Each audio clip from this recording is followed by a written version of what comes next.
सो कुछ टाइम पहले मैंने लाइटरूम सेलेक्टिव टूल की सीरीज स्टार्ट करी थी। एक टूल मैं कर चुका हूँ ग्रेजुएटेड फिल्टर। आज हम करने वाले हैं रेडियल फिल्टर की बात, जिसका मैं आपको पूरा अच्छे से एक्सप्लेन करूंगा प्रोसेस और आप किन सिचुएशंस में वो टूल यूज़ कर सकते हो। अब सेलेक्टिव एडिटिंग, जैसे आपको पता है कि अगर आप एक सेलेक्टिव पोर्शन में कुछ चीज़ें चेंज करना चाह रहे हो, चाहे वो एक्सपोजर हो, कॉन्ट्रास्ट हो, सैचुरेशन हो, और भी कुछ चीज़ें जो मैं दिखाऊंगा, उसके लिए हम यूज़ करते हैं सेलेक्टिव एडिटिंग। तो चलते हैं लाइटरूम में and let's explore this a bit more. अब जैसे अगर आप यहाँ पे फोटो देखोगे, मैं इसको अभी एडिट कर रहा था। अब मेरी रिक्वायरमेंट है कि यहाँ पे ये जो इंसेक्ट है, मुझे सिर्फ इसका क्लैरिटी और शार्पनेस बढ़ाना है। अब अगर मैं ऑल ओवर इमेज में बढ़ाऊंगा, लेट्स सपोज दिखाने के लिए अगर मैं करूं, तो आप देख रहे हो पूरी इमेज में ही क्लैरिटी में डिफरेंस आ रहा है, बट मुझे चाहिए सिर्फ इस पर्टिकुलर इंसेक्ट पे। अब इसके लिए मैं क्या करूंगा, अब हम करेंगे selective editing. So radial filter, यहाँ पे आप देखोगे ये आपको टूल दिखेगा इधर इस ट्रे पे, तो यहाँ से मैं रेडियल फिल्टर सेलेक्ट कर लूंगा। अब रेडियल फिल्टर में क्या होता है, आपको एक क्रॉस आइकन दिखेगा यहाँ पे स्क्रीन पे, आप अगर देखोगे इस साइड पे। अब इसको क्या करना है, क्लिक करके रखना है और ड्रैग करना है। अब आप देखोगे शेप बनेगा। अब ये जो शेप है ये इलिप्टिकल शेप होता है। अब कई लोगों को लगता है कि एक बार अगर हमने शेप बना के छोड़ दिया तो भाई अब सिर्फ यही शेप रहेगी, इसको हम चेंज नहीं कर पाएंगे। ऐसा बिल्कुल भी नहीं है। अब इसको आप अगर शेप को एक बार आपने शेप बना के ड्रॉप कर दिया अपना लेफ्ट बटन, अब यहाँ पे आपको ये 4 मार्कर्स दिखेंगे। तो इस तरह से आप इसको विड्थ और हाइट में इसको एडजस्ट कर सकते हो। बट एक चीज़ ध्यान रखनी पड़ेगी, ये जो शेप है एलिप्टिकल ही रहेगी ना, आप इसको स्क्वायर कर पाओगे या कोई और ही शेप, आप इसी एलिप्टिकल शेप में ही आपको रखना पड़ेगा। अब एक चीज़ अब यहाँ वंडर करोगे कि यार अब मैं इसको इस इंसेक्ट पे कैसे रखूँगा, तो इसके लिए भी सोल्यूशन है। आप अगर एज पे जाओगे किसी भी पॉइंट के पास या कहीं भी एज में, तो आपको इस तरह से ये आइकन दिखेगा। आपको इसको बस क्लिक करके ड्रैग करना है। इस तरह से मैं इसको इस शेप पे ले आऊँगा। अब यहाँ पे क्या है, मैं शेप भी चेंज कर सकता हूँ और एंगल भी चेंज कर सकता हूँ। ठीक है, मैंने ये पर्टिकुलर एरिया ले लिया। अब एक चीज़ आपको बहुत इंपॉर्टेंट जो यहाँ पे ध्यान रखनी है, मैं आपको एक्सपोजर से करके दिखाता हूँ। लेट्स सपोज मैं एक्सपोजर कम कर रहा हूँ। अब आप देखोगे जो एक्सपोजर कम हो रहा है ये इस शेप के बाहर हो रहा है, अंदर नहीं हो रहा। अगर मुझे इफेक्ट शेप के अंदर लाना है, आपको ध्यान रखना पड़ेगा, यहाँ पे ये एक इन्वर्ट का ऑप्शन है, इसको आपको चेक करना पड़ेगा। अब जो इफेक्ट है वो इस शेप के अंदर आएगा। तो अब अगर मैं यहाँ से क्लैरिटी एनहांस करता हूँ, तो आप देख रहे हो सिर्फ इस इंसेक्ट के ऊपर ही फर्क पड़ रहा है। तो यहाँ से मैं हल्का सा क्लैरिटी बढ़ा दूंगा और टेक्सचर बढ़ा दूंगा, तो यहाँ पे मेरा टेक्सचर और क्लैरिटी इधर एनहांस हो जाएगा।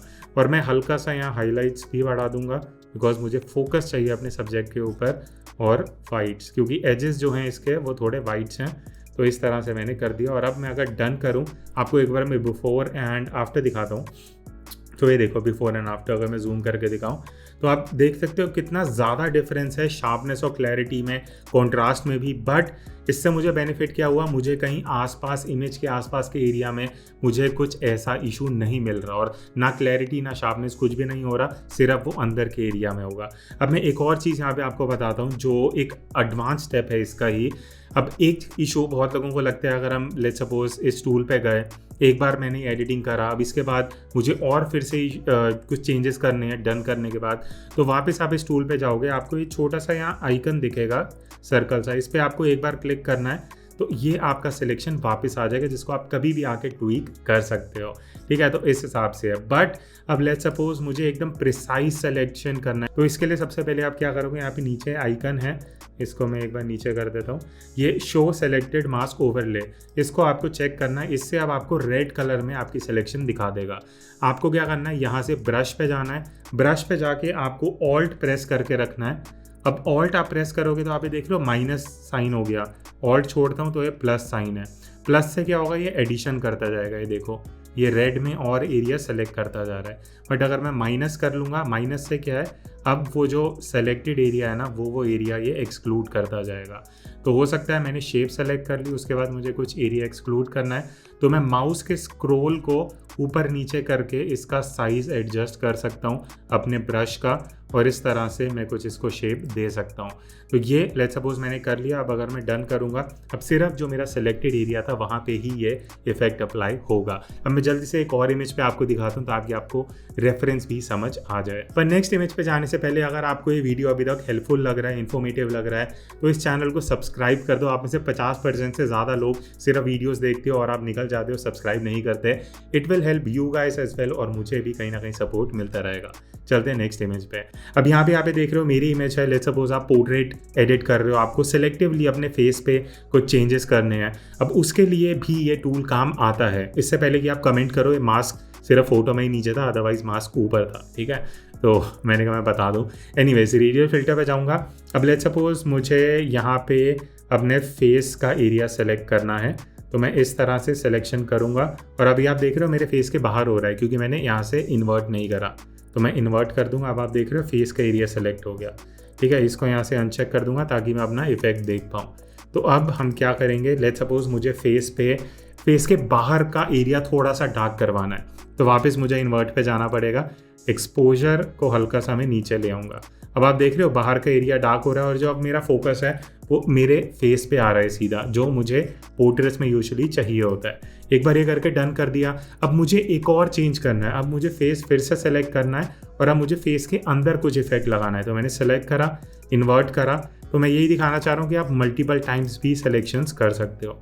अब यहाँ पे मुझे क्या करना है, मुझे हल्का सा टेम्परेचर एडजस्ट करना है। लेट्स सपोज हल्का सा वार्म कर दिया और हल्का सा कॉन्ट्रास्ट बढ़ा दिया, ठीक है।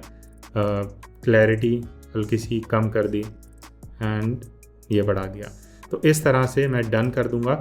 और अब अगर मैं वापस आके चेंजेस करना चाहता हूँ, मेरे पास 2 रेफरेंस पॉइंट्स हैं, एक मेरे फेस के अंदर वाला और दूसरा मेरे फेस के बाहर वाला। तो ये था टूल जो हमने यूज़ करा, रेडियल फिल्टर, जिसको आप यूज़ कर सकते हो अगर आप इस तरह की एडिटिंग करना चाह रहे हो। पर अब एक बहुत इंटरेस्टिंग क्वेश्चन आता है। लेट्स सपोज मेरे पास है ये वाली फ़ोटो, ठीक है। अगर मैं यहाँ पे रेडियल फिल्टर पे जाऊँगा और मैं सिलेक्शन करूँगा, लेट्स सपोज मैं यहाँ पे ले आया, मैंने इसको एंगल भी दे दिया, बट मेरे लिए बहुत सारा अनवांटेड एरिया भी इस सिलेक्शन में आ रहा है। अब मैं उस ब्रश टूल को यूज़ करके इसको एडजस्ट कर सकता हूँ, बट मुझे इतनी मेहनत नहीं करनी। उसके लिए हम क्या करेंगे, उसके लिए हम यूज़ करेंगे एडजस्टमेंट ब्रश, जिसके लिए मैं वीडियो अलग से बनाऊंगा बहुत जल्दी। तो उसके लिए चैनल को सब्सक्राइब कर लेना एंड कमेंट करके ज़रूर बताना ये वीडियो आपको कैसा लगा। अगर हेल्पफुल था तो ज़रूर बताना कमेंट करके, मुझे अच्छा लगता है आपके कमेंट्स पढ़ के। So that's it from this video. हम मिलते हैं आगे इसी तरह इंटरेस्टिंग एंड इन्फॉर्मेटिव वीडियोज़ में। Till then take care and keep clicking.